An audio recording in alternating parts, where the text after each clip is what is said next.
केंद्रीय विद्यामंदिर उच्च माध्यमिक विद्यालय सांसद के यूट्यूब चैनल पर आप सभी का पुनः हार्दिक स्वागत है। आज हम 10वीं क्लास के विज्ञान विषय का छठा पाठ डिस्कस करने जा रहे हैं। टॉपिक आपका दे रखा है रासायनिक अभिक्रिया एवं उत्प्रेरक, केमिकल रिएक्शन एंड कैटलिस्ट। इस टॉपिक पर आधारित आज अपना वीडियो लेक्चर 7वां है, जिसमें आप डिस्कस आज करोगे उदासीनीकरण अभिक्रिया। रासायनिक अभिक्रियाओं का लास्ट टॉपिक है और फिर बाद में आपका आएगा उत्प्रेरक। देखिए एक एक चीज को व्यवस्थित रूप से समझिए, जो आपको मैं टॉपिक करवा रखा है उसको समझ रही है। तो आपने काफी प्रकार की अभिक्रिया के बारे में स्टडी किया। कल आपने दो प्रकार की अभिक्रिया को डिस्कस किया था, एक तो उत्कर्मण अभिक्रिया, दूसरी अनुत्कर्मण अभिक्रिया, और साथ में ऑक्सीकरण तथा अपक्षय अभिक्रिया को स्टडी किया था। तो आप जानते हैं ऑक्सीकरण अभिक्रिया क्या होती है, अपक्षय अभिक्रिया क्या होती है, उत्कर्मण अभिक्रिया क्या होती है, अनुत्कर्मण अभिक्रिया क्या होती है। उस मैटर को एक बार रिवाइज करते हुए अपना आगे बढ़ते हैं। जनरली आप जानते हैं उत्कर्मण अभिक्रिया ऐसी अभिक्रिया जो द्विदिशीय गमन करती है, मतलब दोनों दिशा में गमन करने में सक्षम होती है। क्रियाकारक उत्पाद में और उत्पाद क्रियाकारक में विशेष कंडीशन देने पर संपन्न होती रहती है। परंतु अनुत्कर्मण अभिक्रिया देखते हैं, अनुत्कर्मण अभिक्रिया एक दिशा गमन करती है, एक बार क्रियाकारक अभिक्रिया करके उत्पाद बना देते हैं, तो किसी भी स्थिति में पुनः क्रिया उत्पाद से क्रियाकारक प्राप्त नहीं कर सकते। जनरली ये कल आपने देखा था। हमेशा अनुत्कर्मण अभिक्रिया में उत्पाद की सांद्रता समय के साथ बढ़ती है और क्रियाकारक की सांद्रता समय के साथ क्या होती है, डिक्रीज होती है। परंतु उत्कर्मण प्रक्रिया होती है, उसमें क्रियाकारक एवं उत्पाद दोनों की सांद्रता हमेशा क्या रहती है, समान बनी रहती है। जबकि अनुत्कर्मण अभिक्रिया में आपने देखा है, अभी बताया कि अनुत्कर्मण अभिक्रिया होती है, अनुत्कर्मण तो उसमें क्रियाकारक की सांद्रता समय के साथ धीरे धीरे घटेगी, उत्पाद की सांद्रता बढ़ती है। तो इस वजह से काफी उदाहरण आपने समझे थे और आपने एक एक चीज को देखा भी था, तो आपको पता है मतलब क्या होती है उत्कर्मण का अनुत्कर्मण अभिक्रिया को आपने पढ़ा हुआ, तो आपको काफी मैटर समझ में आया। उसके बाद में ऑक्सीकरण तथा अपक्षय अभिक्रिया की बात की थी। ऑक्सीकरण अभिक्रिया क्या होती है, जिसमें ऑक्सीजन का जुड़ना, हाइड्रोजन का हटना या ऋण विद्युत तत्वों का जुड़ना, धन विद्युत तत्वों का हटना, इलेक्ट्रॉन का त्यागना या ऑक्सीकरण अणु में वृद्धि होना, काफी चीजों को आपने डिस्कस करके बताया था। जिसमें ये प्रक्रिया संपन्न होती है वो तो होती है सारी ऑक्सीकरण अभिक्रिया, और इसके रिवर्सिबल प्रोसेस में होता है ऑक्सीजन का निकलना, हाइड्रोजन का जुड़ना, धन विद्युत तत्वों का जुड़ना, ऋण विद्युत तत्वों का निकलना, ऑक्सीकरण में कमी होना, इलेक्ट्रॉन का ग्रहण करना। इस प्रकार से प्रोसेस संपन्न देखने को मिलते हैं। तो वहां पे आपके हमेशा कौन सी अभिक्रिया देखने को मिलेगी, अपक्षय अभिक्रिया, रेडॉक्स अभिक्रिया। उसके बाद में ये भी आपने देखा था कि जो जिस पदार्थ में ऑक्सीकरण अभिक्रिया संपन्न होती है वो हमेशा अपक्षय का व्यवहार करता है, और जिसमें अपक्षय अभिक्रिया संपन्न होती है वो ऑक्सीकारक का व्यवहार करता है। हमेशा उसके स्थिति किसमें करते हैं, क्रियाकारक में देखे जाते हैं। क्रियाकारक में ही ऑक्सीकारक तथा अपक्षय को स्थिति किया जाता है। ध्यान में हमेशा ऑक्सीकारक तथा क्रियाकारक के अंतर्गत देखते हैं। तो ये कल वाला मैटर आपने देखा भी होगा और आपको याद भी होगा। भूल गए ना, ये बताया था मैंने कि अभिक्रिया A+B और क्या बनाते हैं आपकी C+D बनाते हैं। तो अभिक्रिया के दौरान ये आपके क्या कर रखा है, क्रियाकारक रिएक्टेंट, और ये यहाँ पे बन रहा है आपके उत्पाद बनता है। अब अभिक्रिया के दौरान एक का ऑक्सीकरण होगा और एक का अपक्षय होगा। तो जिसका ऑक्सीकरण हो रहा है, जिसमें आपके ऑक्सीकरण अभिक्रिया संपन्न हो रही है, ऑक्सीकरण अभिक्रिया जिसमें देखने को आपको मिलती है, वो हमेशा किसका काम करेगा, अपक्षय का। किसका काम करेगा, अपक्षय। और जिसमें अपक्षय अभिक्रिया संपन्न होती है वो हमेशा किसका काम करेगा, ऑक्सीकारक का। तो ये हमेशा दोनों एक दूसरे के वर्ड रिवर्सिबल चलते हैं, ध्यान दें, दिमाग बात रखना, ऑक्सीकारक का। तथा एक ही उत्पाद में ऑक्सीकरण तथा अपक्षय अभिक्रिया एक ही साथ संपन्न एक ही समय होती है, तो उसको उस अभिक्रिया को किस नाम से जाना जाता है, रेडॉक्स अभिक्रिया के नाम से भी जाना जाता है। रेडॉक्स अभिक्रिया।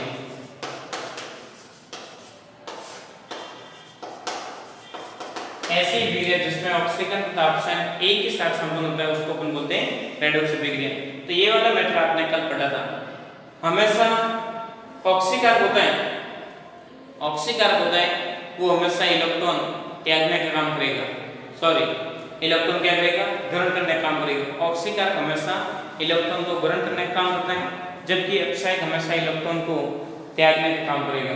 ये हमेशा एक दूसरे के हमेशा क्या चलते हैं, एक दूसरे रिवर्सिबल प्रोसेस देखने को मिलता है। तो इस चीज को आपने कल स्टडी किया था।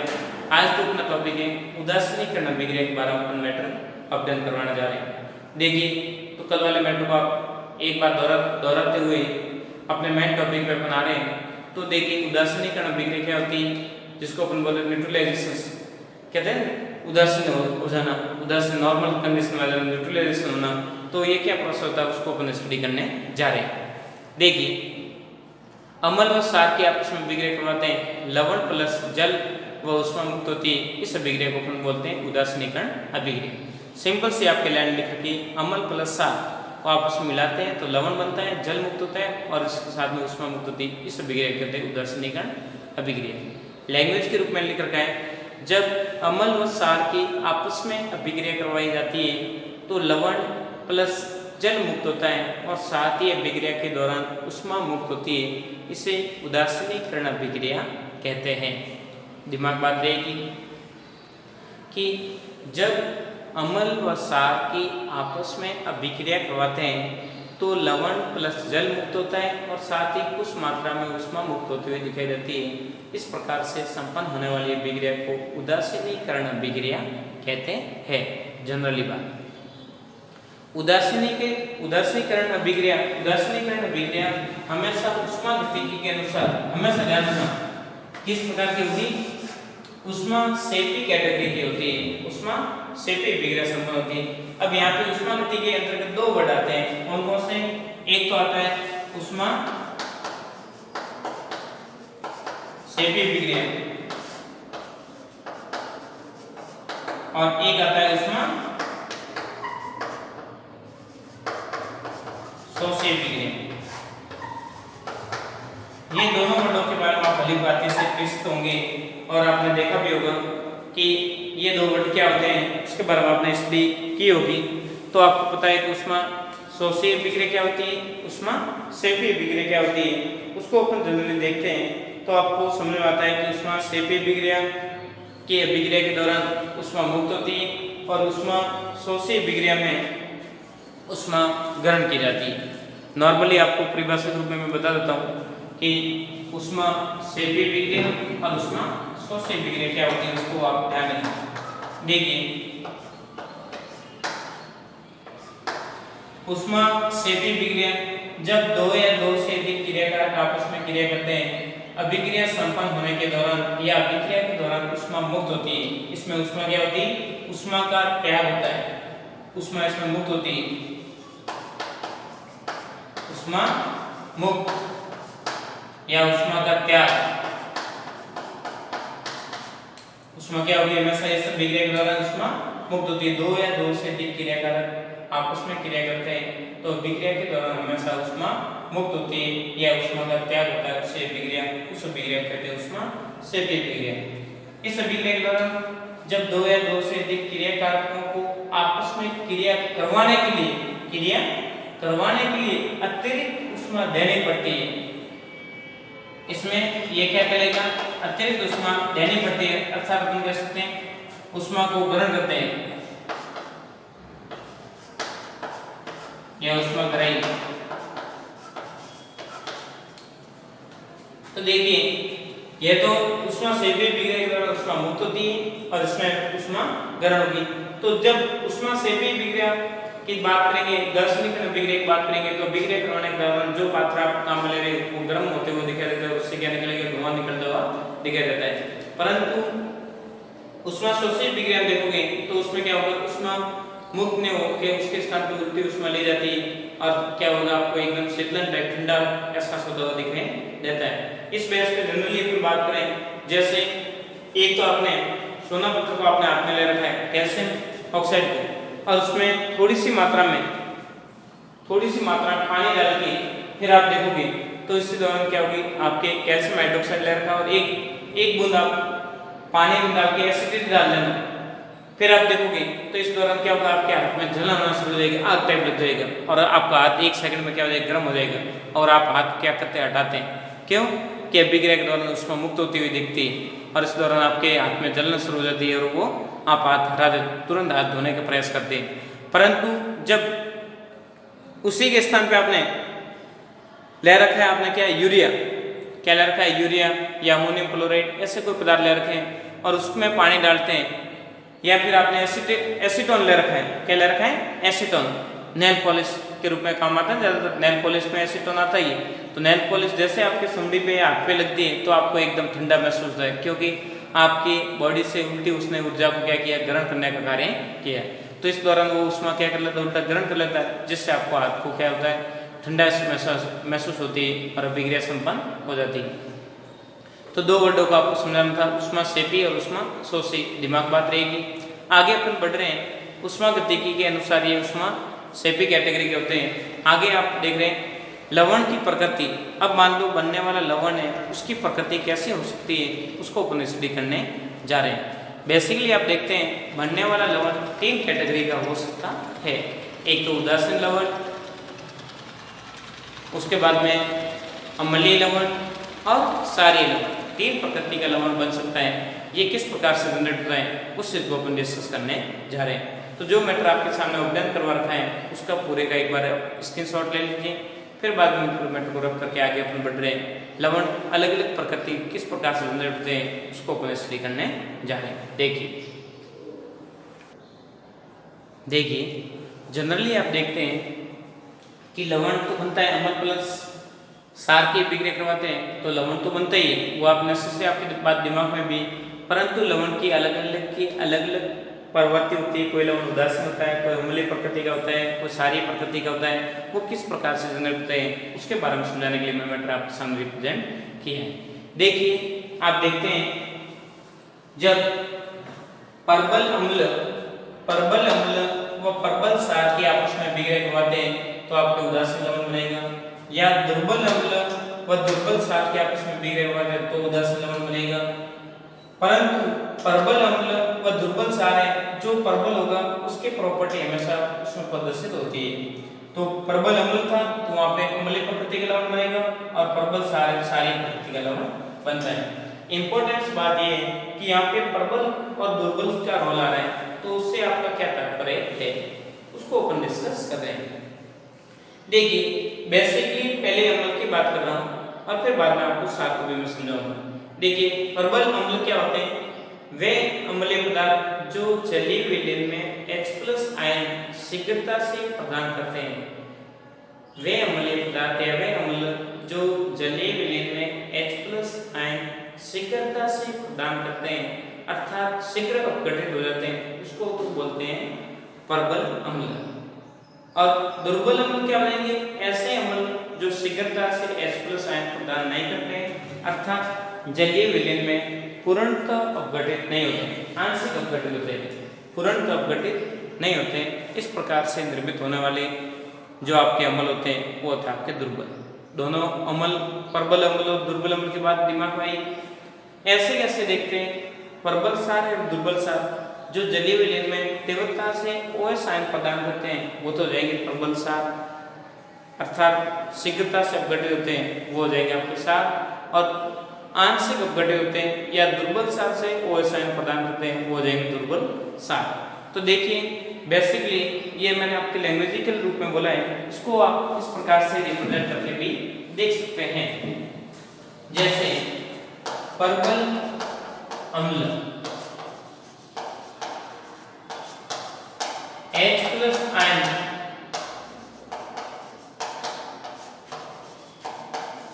शीघ्र प्रदान करते हैं, शीघ्र प्रदान करते हैं। ध्यान रखना H+ आयन क्या कहते हैं कि शीघ्रता से प्रदान करने की टेंडेंसी रहती है, अर्थात हम कह सकते हैं पूर्णतः अपघटित, अर्थात पूर्णतः अपघटित, शीघ्र अपघटित है, पूर्णतः अपघटित, तुरंत अपघटित होते हैं। जबकि दुर्बल की बात आएगी, दुर्बल स्थिति कैसे लेगा, हमेशा रिवर्सिबल, दुर्बल अम्ल H+ आयन शीघ्र प्रदान नहीं करते हैं, शीघ्र प्रदान नहीं करते हैं। ध्यान रखना, ये शीघ्रता से H+ आयन प्रदान नहीं करेंगे, अर्थात आंशिक अपघटित, अर्थात आंशिक अपघटित होते हैं। कैसे होते हैं, आंशिक अपघटित, तुरंत अपघटित होंगे भी नहीं। और अब मान लो सार की बात आ जाए तो सार में H+ आयन के स्थान पे क्या डाल देना, OH है। बाकी मेटलों को आप वैसे लिख सकते हैं, OH आयन शीघ्र प्रदान करते हैं।